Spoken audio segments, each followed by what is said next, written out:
Bonjour, nous sommes en décembre 2015 dans le groupe de prière Gloire à la Sainte Trinité de Achille Ndebi. Achille, tu m'as écrit pour me demander un sujet sur le rapport de notre religion catholique avec les traditions africaines. Voilà ce que tu me dis. Les chrétiens africains ont du mal à accepter certaines lois de l'Église compte tenu des rites ancestraux qui les lient. Pourrais-tu nous aider, etc. Eh bien, comme tu ne me cites pas les rites particuliers dont tu voudrais que je parle, je vais essayer de les trouver moi-même. Et je voudrais le faire en deux grands groupes. D'abord, tout ce qui a rapport avec l'ancien animisme, à savoir le rapport avec le culte des morts, les rapports aussi avec la sorcellerie qui existait à un moment donné, les amulettes, les anciens dieux. Et puis, dans une deuxième partie, je voudrais aborder la question qui est en rapport avec le mariage, à savoir les pratiques polygames qu'il y avait dans le temps, et le rôle du prêtre, qui parfois semble se substituer à l'ancien sorcier qui existait au siècle dernier. Alors d'abord, sur le premier point, on sait très bien d'où venaient nos ancêtres, et c'est pareil pour nous Européens, mais ça avait lieu il y a bien plus longtemps, il y a peut-être 1500 ans. Donc, un culte des présences qui peuplent notre monde et qui viennent de l'autre monde. Parmi ces présences, il y avait ce qu'on appelait les âmes errantes. Et c'était partout comme ça dans le monde, même si en Afrique, ça avait encore lieu il y a un peu plus d'un siècle. Donc est-ce qu'on peut, en tant que catholique, je dirais, continuer des rites pour aider les âmes errantes, pour, je dirais, les honorer, les âmes de nos familles parfois, et qui peuvent, semble-t-il, venir hanter nos maisons si on ne fait pas ces rituels-là? Eh bien, je répondrais que tout à fait. Il y a eu une polémique dans l'Église à un moment donné, mais on s'est rendu compte qu'en fait, le phénomène de la présence de ces âmes n'était pas du tout idiot. Je dirais que même en Europe occidentale, en étudiant la théologie à partir des expériences proches de la mort, c'est-à-dire des gens qui approchent la mort et qui voient une expérience, qui sortent de leur corps, qui se trouvent sur le lieu où ils ont habité, qui voient leurs proches autour d'eux, eh bien on s'est rendu compte que cette présence, qui normalement devrait durer quelques minutes avant qu'il passe dans l'autre monde, pouvait se prolonger dans certains cas parce que la personne n'est pas prête. Eh bien, au lieu de rejeter le phénomène, je crois que dans l'Église d'Occident, il y a toute une réflexion théologique qui montre que c'était vrai. Il y a des âmes, et ces âmes, je dirais, ont une présence physique qui peut être lourde dans la maison. Alors, on ne rejette plus cela dans les ténèbres de l'animisme, bien au contraire, mais on évangélise ce phénomène. À savoir que ces personnes qui restent ne restent pas pour rien. Elles ont deux motifs, en général. D'ailleurs, qui sont signifiés symboliquement dans la Bible. Quand le peuple hébreu reste 40 ans dans le désert, au lieu de passer tout de suite dans l'autre monde, la terre promise, et qu'il veut retourner en Égypte, parce que les oignons d'Égypte lui manquent. On a ici une métaphore de ce qui peut se passer pour certaines âmes. Donc, elle quitte cette vie, représentée par l'Égypte, elle passe dans un passage où Dieu normalement doit leur apparaître sous forme d'une colonne de lumière. C'est ce que racontent les témoins des NDE. Ils voient apparaître le Christ et leurs proches décédés et les entraîner dans l'autre monde. Sauf que les Hébreux ont eu peur, parce que dans l'autre monde, il y avait des choses inconnues, des géants, disaient-ils. Et donc au lieu d'y aller, ils ont demandé à Moïse de revenir en Égypte, où ils avaient au moins à manger. Si bien qu'ils sont restés dans le désert. Les âmes en question resteraient donc parce que quelque chose ne va pas en elles. Soit elles sont mortes trop rapidement, et elles ne quittent pas ce monde, elles restent attachées. Soit elles ont peur parce qu'elles ont commis des graves péchés, elles ont peur du jugement dernier. Saint Bernard de Clairvaux, docteur de l'Église, raconte un cas comme cela. Il dit que il avait un ami, prêtre, qui s'appelait Saint Malachie. Et cet ami célébrait la messe dans son village. Donc en France, les femmes étaient à gauche, les hommes étaient à droite, rangés dans l'église. Et sa sœur avait peut-être 20 ans, elle était magnifique avec une longue chevelure blonde. Et un jour, elle attrapa une maladie, elle mourut en quelques jours. C'était terrible, ce fut un grand malheur. Elle rêvait, elle, de fonder une famille. Il célébrait sa messe de funérailles quand il vit, dit-il, il le raconte, il vit sa sœur, c'est Saint Malachie qui le raconte, sa sœur qui était assise dans l'église avec les femmes et qui faisait ce qu'elle faisait tout le temps quand elle allait à la messe à l'époque, elle regardait les garçons. Et là, il se dit, j'ai compris. Ma sœur n'a pas accepté de mourir, elle voulait se marier, elle voulait fonder une famille, elle est là, elle est coincée. Et donc, il célébra pour elle, pour son âme, des messes pour les âmes du purgatoire, en se disant, ça va lui expliquer, ça va la délivrer. Elle fut enterrée, et quelque temps plus tard, alors qu'il croyait que le phénomène avait disparu, il la revit. Elle était près de son tombeau, et visiblement, elle voulait rentrer dans son cercueil, pour sans doute réintégrer son corps. Elle n'avait pas accepté. Et donc, il multiplia les prières pour elle. Elle avait besoin d'aide. Donc, je dirais, pour baptiser ce phénomène, au lieu de le nier, il suffit d'expliquer, peut-être pas directement aux morts, ça pourrait être du spiritisme, mais plutôt d'expliquer en sa présence l'erreur qu'ils font en restant, de dire avec eux un Je vous salue Marie, pour qu'ils appellent la Vierge Marie, qu'elle vienne les chercher, qu'ils cessent d'être attachés à ce monde, de ne pas avoir peur non plus du juge, le Christ, qui se fera leur avocat, qui n'a rien de terrible, qui est prêt à pardonner tout. Donc on le voit, ce rituel, je dirais cette ancienne croyance des âmes errantes peut être baptisée. Alors, le deuxième point que je voudrais aborder, c'est la question des démons, de la sorcellerie, donc de ces présences, pour le coup, qui n'ont pas de rapport, qui sont négatives. Ce sont des êtres pervers qui peuvent venir nuire à nos vies. Dans le temps, dans l'ancien animisme, il y avait des prêtres appelés les sorciers qui pouvaient mettre en esclavage leur peuple en leur faisant peur par rapport à cela. Alors, est-ce que, devenu catholique, cette croyance peut être gardée ? Eh bien, l'existence d'anges révoltés, de démons, est dans la foi catholique. Des anges se sont effectivement révoltés. Peut-être un tiers, dit la Bible, c'est peut-être un chiffre symbolique. Par contre, ce qu'a raconte la foi catholique, c'est la raison de leur révolte. Au début, je dirais, quand Dieu les créa, ils ne savaient pas qu'ils étaient faits pour la vision béatifique. Ils surent tout de suite, parce qu'ils furent créés d'un coup, au début du monde, dit la foi catholique, ils surent tout de suite qu'ils étaient au service de Dieu pour façonner un monde magnifique en vue un jour de la création d'autres créatures, dont l'homme et la femme. Et puis Dieu leur parla, alors que eux s'étaient hiérarchisés, selon leur intelligence d'ingénieurs. Ils devaient organiser le monde, donc c'était des ingénieurs. Au-dessus de tout était Lucifer, un chérubin resplendissant, une intelligence absolument unique. Et tous les autres reconnaissaient évidemment son intelligence. En fonction de cet ordre d'intelligence, eh bien, ils se hiérarchisaient. Dieu leur parla et leur dit « Je vous ai créé pour que vous me voyiez face à face. Or, pour me voir, il ne faut pas forcément être intelligent, il faut devenir le plus petit.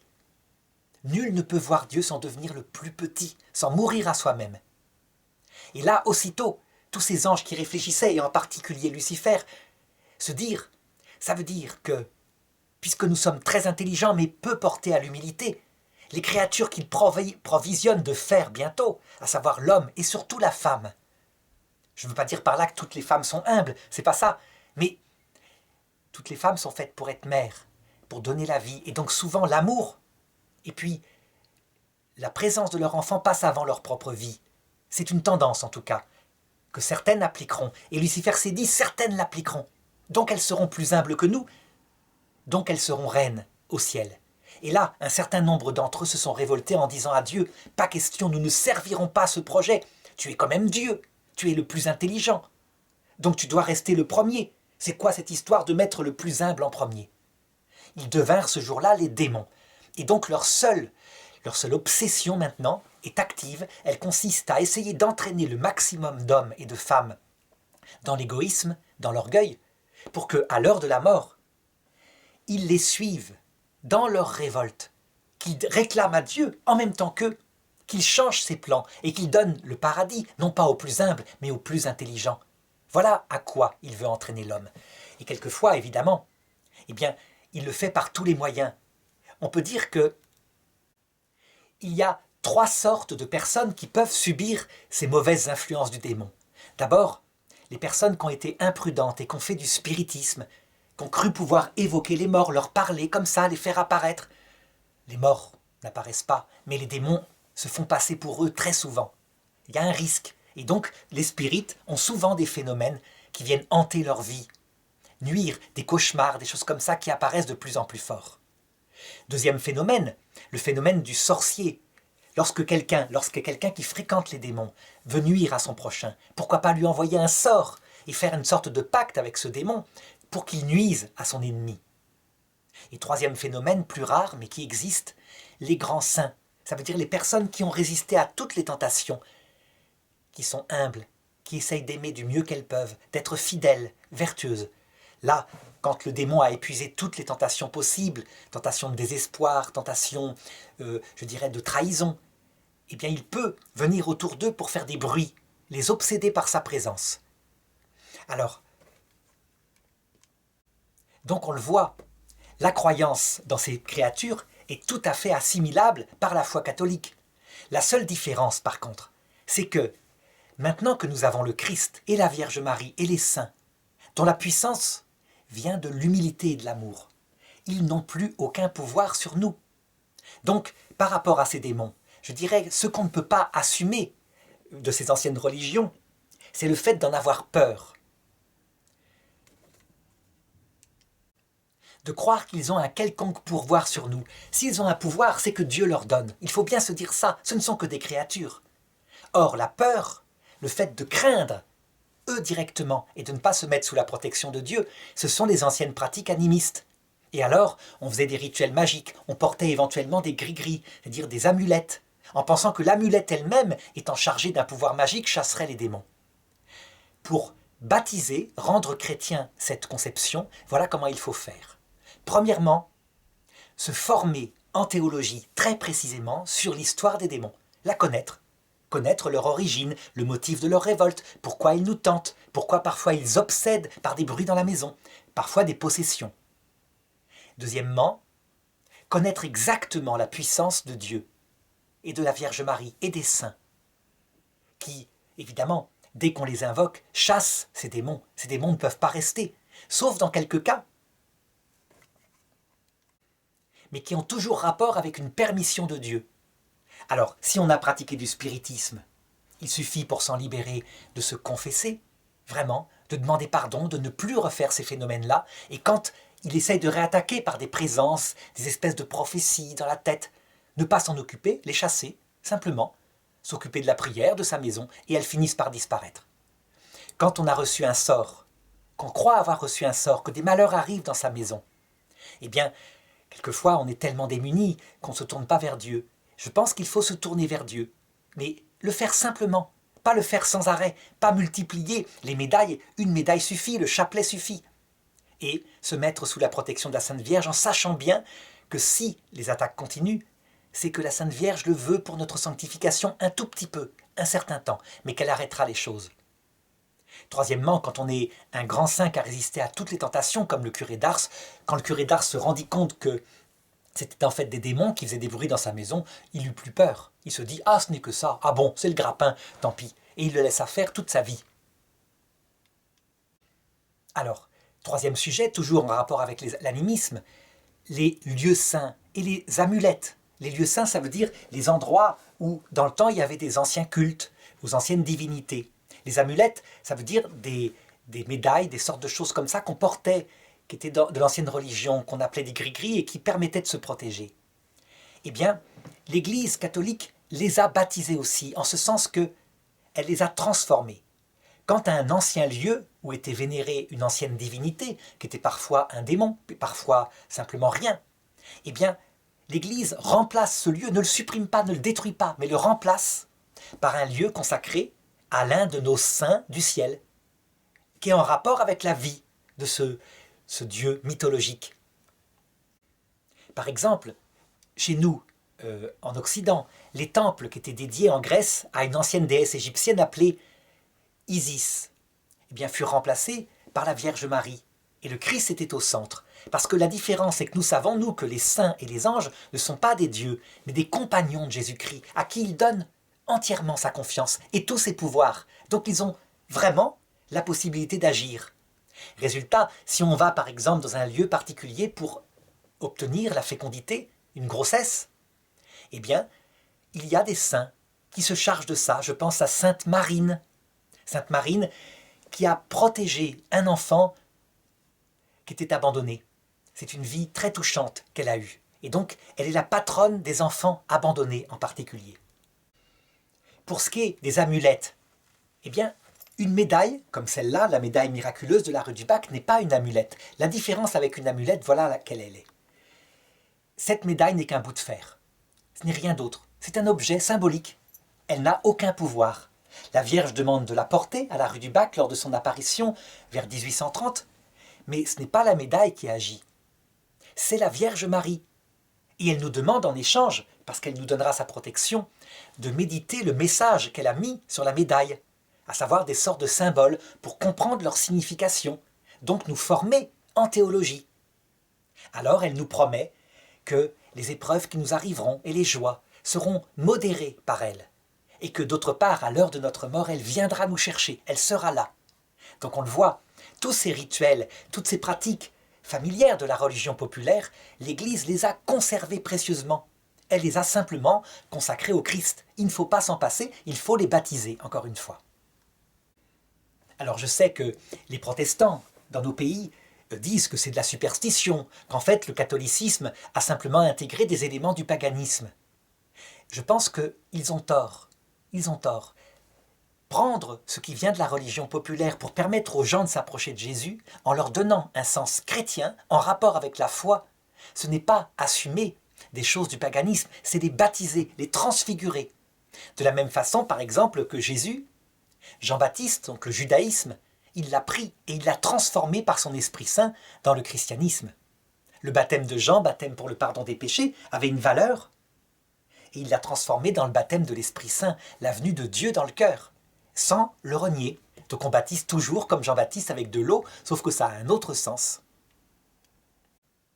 Alors maintenant, je voudrais passer à la deuxième partie, et donc parler de ce qu'a rapport avec les vocations, et principalement de deux thèmes. D'abord, le mariage. Est-ce que, lorsqu'on vient de l'animisme ou de l'islam, où il y a de la polygamie, est-ce qu'on peut garder ces femmes? Dans l'islam, c'est 4 femmes maximum, dans l'animisme, c'était beaucoup plus. Sur ce point, l'Église est très nette. On doit véritablement, devenu chrétien, n'avoir qu'une seule femme parce que son mariage devient l'image de la façon dont Dieu nous aime. Et cette seule femme et ce seul mari, on ne peut pas les abandonner. Alors évidemment, s'il y a une incompatibilité d'humeur et de vie commune, si l'un des deux bat l'autre ou boit, etc., on doit se séparer. Et parfois, il faut poser à l'Église la question de la validité du mariage qui a été célébré. Peut-être qu'il y avait une telle immaturité qu'il n'y a pas eu mariage. Mais si le mariage est valide, c'est pour la vie. Même quand l'autre trahit, parce que le Christ, lui, jamais il ne nous abandonne, même lorsque nous le trahissons. Et le mariage est l'image de cet amour total, inconditionnel, fidèle, qui quelquefois attend dans la solitude un mari qui a trahi depuis longtemps. Alors que faire quand on a 4 femmes? Eh bien, l'Église le demande. On doit d'abord avoir un comportement absolument juste. Pas question de répudiation comme cela. Pas question. Ça veut dire que si on ne garde qu'une femme comme épouse, qu'on épouse à l'Église, eh bien les autres doivent recevoir. Et s'il le faut, si elles sont démunies, tout au long de leur vie, la part égale de biens, de richesse et d'amitié, mais évidemment pas de sexualité, d'amitié qui était donnée. Et si on peut faire que ces femmes, qui ne sont plus notre épouse traditionnelle, peuvent se trouver un mari, se marier et fonder un mariage catholique elles-mêmes, dans l'unité, il faut favoriser cela, évidemment. Alors certains disent, mais à ce moment-là, nous répudions nos femmes et puis nous gardons des maîtresses, nous ne sommes pas mariés avec, nous sommes conformes à la discipline catholique. Évidemment que non. Avoir une maîtresse, c'est une trahison. J'ai bien parlé du sacrement de mariage. Le sacrement de mariage avec qu'une seule épouse et un seul mari, qui est, je dirais, l'image du Christ avec notre âme. Est-ce que des amitiés avec des femmes ou avec des hommes quand on est une femme, est-ce que des amitiés sans sexualité sont autorisées? Bien sûr que oui. Mais évidemment, on sait très bien que lorsque ce sont des jeunes gens ou lorsqu'on est attiré, eh bien, il faut savoir se mettre une limite. C'est une vertu de chasteté comme pour tout le monde. Ça veut dire que la sexualité, le don des corps est réservé à son seul conjoint. C'est ce que demande l'Église et là-dessus je crois qu'elle est intransigeante. Alors enfin, le rôle du prêtre. Est-ce que le prêtre remplace l'ancien, je dirais sorcier, l'ancien prêtre des religions traditionnelles? Eh bien, parfois, il y en a qui font comme cela, effectivement.